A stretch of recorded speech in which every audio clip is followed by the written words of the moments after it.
आज की वीडियो है एक बहुत ही खास फल के बारे में जिसका नाम है ड्रैगन फ्रूट। कुछ सालों पहले तक भारत में इसे उगाना तो दूर, बहुत कम लोग ही इसके बारे में जानते थे।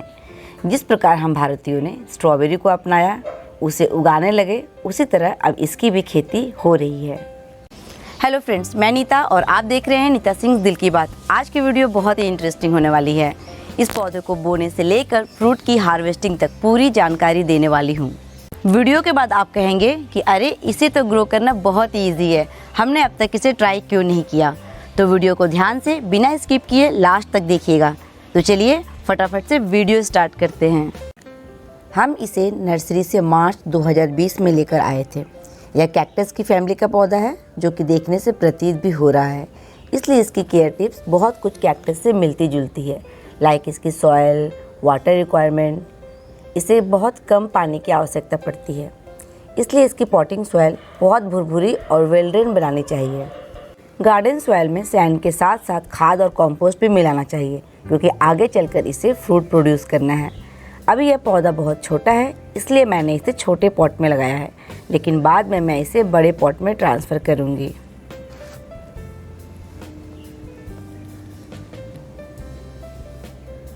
ट्रांसप्लांट किए हुए 1 महीना बीत चुका है और इसकी ग्रोथ बहुत अच्छे से चल रही है। इसका पौधा बिना किसी सपोर्ट के सीधा खड़ा नहीं रह सकता, इसलिए ये जैसे जैसे बड़ा होता जाएगा वैसे वैसे इसे किसी मजबूत सपोर्ट की आवश्यकता पड़ेगी। एक छोटा सा नया सूट निकला है, यह बहुत जल्दी बड़ा हो रहा है, तो इसके लिए मुझे एक बड़े पॉट की व्यवस्था करनी होगी क्योंकि अगर यह ज़्यादा बड़ा हो गया तो इसे कांटेदार पौधे को ट्रांसप्लांट करने में बहुत दिक्कत होगी। यह मेरे ख़राब हो चुके वॉशिंग मशीन का ड्रम है, मैं इसमें ही अपने प्लांट को लगाने का सोच रही हूँ। इसके अंदर वाले स्टील और बाहर वाले प्लास्टिक दोनों ही पार्ट में ढेर सारे छोटे छोटे होल्स हैं, जिससे कि ड्रेनेज बहुत अच्छा होगा, जो कि इस कम पानी की ज़रूरत वाले प्लांट के लिए अच्छा भी है। और बड़ा पार्ट है तो आगे चलकर पौधा बड़ा होकर भारी हो जाएगा तो उसको भी अच्छे से संभाल पाएगा।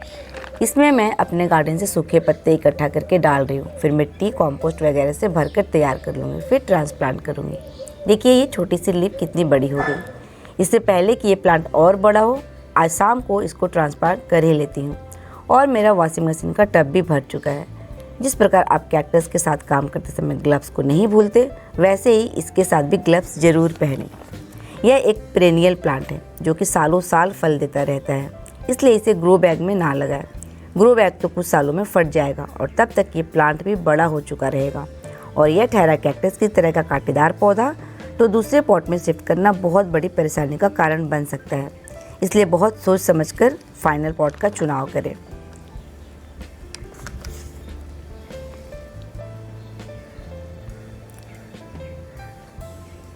सपोर्ट देने के लिए किसी मजबूत चीज़ का इस्तेमाल करें क्योंकि बाद में ये पौधा बहुत भारी होने वाला है।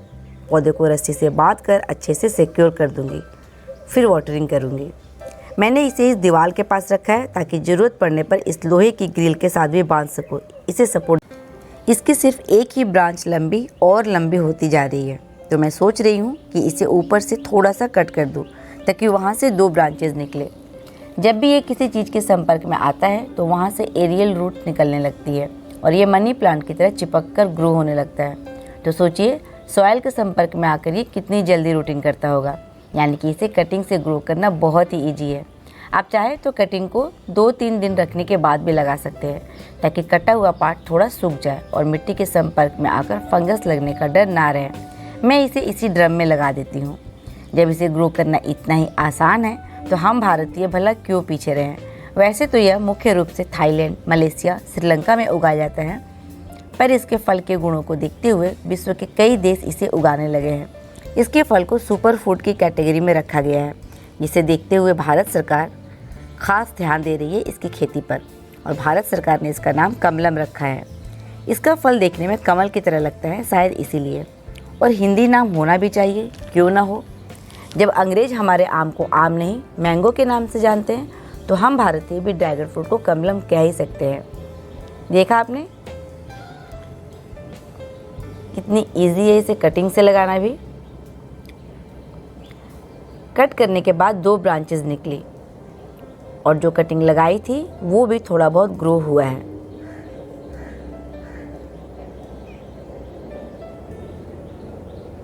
अब तो वैसे ही विंटर आने वाला है, जो कि इनका डोरमेंसी पीरियड होगा, जिसमें पौधे की ग्रोथ रुक सी जाती है।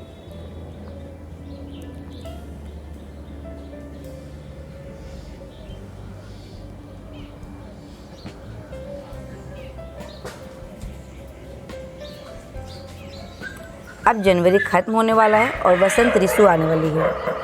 सभी पौधे डोरमेंसी से निकल चुके हैं और नई नई कोपली निकल रही है। मेरे ड्रैगन फ्रूट के पौधे में भी ढेर सारी न्यू शूट्स निकल रही है। अब इन्हें लीव्स समझिए या ब्रांचेस, जो भी है यही हैं।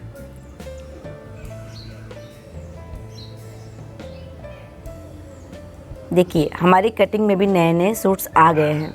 ये देखिए, आप लोग सोच रहे होंगे कि मैंने इस पॉट में इतने सारे सूखे पत्ते क्यों भर दिए हैं। ये मैंने मल्चिंग की है। गार्डन से जो भी सूखे पत्ते, ट्विग्स, वीड्स निकलते हैं उनसे मैं इसकी मिट्टी को कवर कर देती हूँ। मल्चिंग से पौधा अत्यधिक ठंड या गर्मी से बचा रहता है।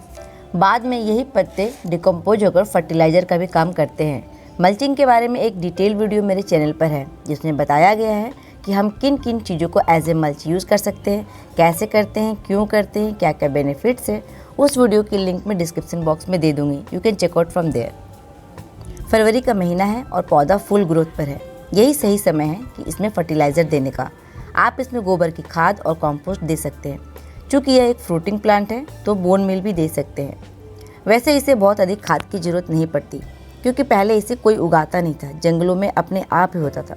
फिर इसके फल के स्वाद और गुणवत्ता को देखते हुए लोग इसे उगाने लगे। इसमें मई जून से ही फ्लावरिंग स्टार्ट हो जाती है और विंटर के स्टार्ट होने तक यानी सितंबर अक्टूबर तक फ्रूटिंग चलती रहती है। ये हमारा कटिंग वाला, उसमें से अब कई सारी ब्रांचेस निकल चुकी हैं।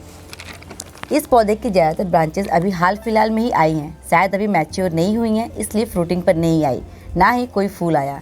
शायद नेक्स्ट सीजन में आए। दोस्तों, देखते ही देखते 2 साल होने को आया। 2020 से 2022 भी आ गया और मुझे दृढ़ विश्वास है इस साल ज़रूर फ्रूटिंग होगी। लास्ट ईयर शायद ये ठीक से मैच्योर नहीं हुआ था। एक और कारण मुझे यह समझ आ रहा है कि मैंने इसे इस बर्जा यानी सनसेट के नीचे रखा। रेनी सीजन में अत्यधिक पानी से बचा रहे, क्योंकि ये ज़्यादा पानी पसंद नहीं करता। पर उस चक्कर में यह अत्यधिक धूप से भी वंचित रह गया, जो कि इसे बहुत पसंद है। दोपहर में इस पर छाया रहती है, जिस कारण इसकी ब्रांचेस कितनी पतली पतली हो गई है। इस ब्रांच पर क्या ही फल लगेगा। खुद इतना कमज़ोर है तो फूल और फल को क्या ही न्यूट्रिशन दे पाएगा। इसलिए मैं इन ब्रांचेस की प्रूनिंग कर दूंगी। इसका एक फ़ायदा यह भी होगा कि कटने के बाद वहाँ पर न्यू ग्रोथ स्टार्ट करने के लिए प्लांट एनर्जी लगाएगा, जिससे शायद जगह जगह से फ्लावर्स भी निकल आए। तो चलिए ये एक्सपेरिमेंट भी करके देखते हैं। अब ड्रैगन फ्रूट की सीज़न स्टार्ट होने वाला है, तो मैं इसे ज़्यादा डिस्टर्ब नहीं करना चाहती। बाद में मैं इसे किसी ऐसे स्थान पर शिफ्ट कर दूंगी जहाँ इसे पूरे दिन की धूप मिल सके। प्रूनिंग करते समय कांटों का ध्यान रखें, हो सके तो ग्लव्स पहन ले। आज बहुत खुशी का दिन है मेरे लिए। मेरे प्लांट पर कई सारी कलियाँ आई हैं और देखिए जहाँ से कट किया था मैंने वहाँ पर भी आया है। एक बार जब कली आ जाती है तो लगभग 10-12 दिनों के बाद तक फूल खिल जाते हैं और फूल खिलने के लगभग 1 महीने में ही फल भी पककर तैयार हो जाते हैं। और आज हमारा फूल खिलने के लिए तैयार है। अभी शाम के 7 बज रहे हैं। मेरी फैमिली में सभी बहुत एक्साइटेड है और इसके खिलने का इंतज़ार कर रहे हैं। वाओ, जस्ट वाओ, मेरे पास कोई शब्द नहीं है इसे वर्णित करने के लिए। मैंने पहली बार किसी फल का इतना बड़ा और खूबसूरत फूल देखा है। इसमें से बहुत ही अच्छी भीनी भीनी सी सुगंध आ रही है। यह देखने में हूबहू ब्रह्म कमल की तरह दिख रहा है। तो यदि आप ब्रह्म कमल का फूल लगाने की सोच रहे हैं तो इसे लगाइए। यह आपको ब्रह्म कमल का एहसास दिलाने के साथ साथ स्वादिष्ट फल भी देगा। यूँ तो ड्रैगन फ्रूट का फ्लावर सेल्फ पॉलिनेटेड होते हैं, पर यदि फूल बार बार गिर जाते हो, फल ना लगता हो या फिर लगता भी हो तो छोटे साइज का लगे तो हैंड पॉलिनेशन भी कर सकते हैं। आप मेकअप ब्रश, पेंटिंग ब्रश या फिर ईयरबड की सहायता से यह काम कर सकते हैं। ये सभी चीज़ें बहुत नर्म और मुलायम होती हैं।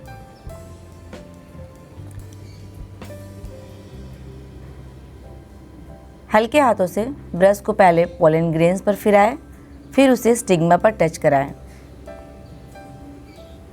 इसका फूल सिर्फ 1 रात के लिए ही रहता है। शाम को अंधेरा होने के बाद खिलता है और सुबह धूप आने के पहले मुरझा भी जाता है। पर हम लोग बहुत लकी हैं कि इसे दिन के उजाले में भी देख पा रहे हैं। वह इसलिए कि मैं अर्ली मॉर्निंग उठी हूँ। अभी सूर्योदय नहीं हुआ है, सुबह के 5:30 बज रहे हैं। वैसे भी रात की तुलना में थोड़ा तो मुरझाया हुआ लग रहा है। धूप निकलने के बाद ये धीरे धीरे पूरी तरह मुरझा जाते हैं।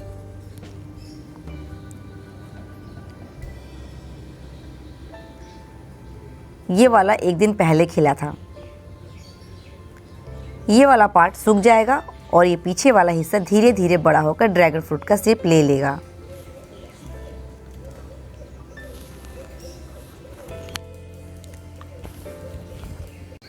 इसका फल देखने में जितना खूबसूरत होता है, खाने में भी उतना ही टेस्टी होता है।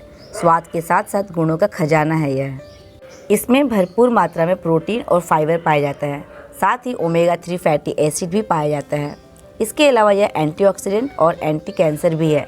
हमारे इम्यूनिटी पावर को भी बढ़ाता है। यह हमारे ब्लड में प्लेटलेट्स काउंट को बढ़ाता है, यानी कि डेंगू में भी फ़ायदेमंद है। अब यह पूरी तरह से पककर हार्वेस्टिंग के लिए तैयार है। तो अब मैं आपको इसे तोड़कर और काट कर दिखाती हूँ। मैं आप लोगों को बता नहीं सकती कि मैं कितनी खुश हूँ। 9 जून को इसका फूल खिला था और आज 7 जुलाई है, यानी कि लगभग 1 महीने में फल खाने के लिए तैयार है।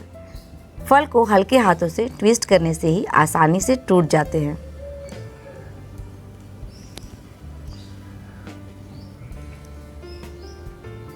ओह वाओ, मेहनत और इंतज़ार का फल मीठा। अब फटाफट से कट करके भी देखते हैं कि ये वाकई में मीठा है भी या नहीं, और इसका फ्लेश यानी कि गूदा किस रंग का है, यह जानने के लिए हम सभी बहुत एक्साइटेड हैं। Wow, it's red. मैंने मार्केट से खरीदकर एक बार वाइट फ्लेश वाला खाया है, आज पहली बार रेड वाला खाऊंगी। देख कर ही मुंह में पानी आ रहा है।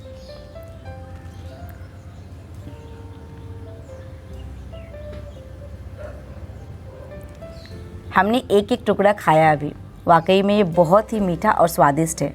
मन तो कर रहा था कि पूरा ही खा जाऊँ, पर अभी वीडियो में दिखाना है, प्लस घर में और भी मेंबर्स हैं, तो सभी मिल बांट कर खाएंगे। ये जो छोटे छोटे काले काले दिख रहे हैं वो इसके सीड्स है। इसे कटिंग के अलावा बीजों से भी ग्रो कर सकते हैं, पर बीजों से बहुत स्लो ग्रो होता है और फल आने में 5-6 साल लग जाते हैं। पर यदि मैच्योर पौधे की कटिंग लगाते हैं तो 1 से 2 साल में ही फल आ जाते हैं। इन बीजों को सुखाकर स्टोर कर सकते हैं। मैं इन्हें भी ग्रो करूँगी जस्ट एक्सपेरिमेंट के लिए, और रिज़ल्ट भी आप लोगों के साथ शेयर करूँगी किसी और वीडियो में। जैसे कि मैंने आप सभी को पहले ही बताया था कि ये आम या फिर लीची की तरह एक बार में फलकर एक बार में ही ख़त्म नहीं हो जाता। पूरे सीजन तक बार बार कई लॉट में फ्रूटिंग होती रहती है। फर्स्ट हार्वेस्टिंग के 2-3 हफ्ते बाद फिर से फ्लावरिंग हुई और कई सारे फल आए फिर से। ये सिलसिला अक्टूबर-नवंबर तक चलेगा। मैंने अपनी इस ड्रैगन फ्रूट की जर्नी के बारे में पूरा A to Z अपना एक्सपीरियंस बता दिया।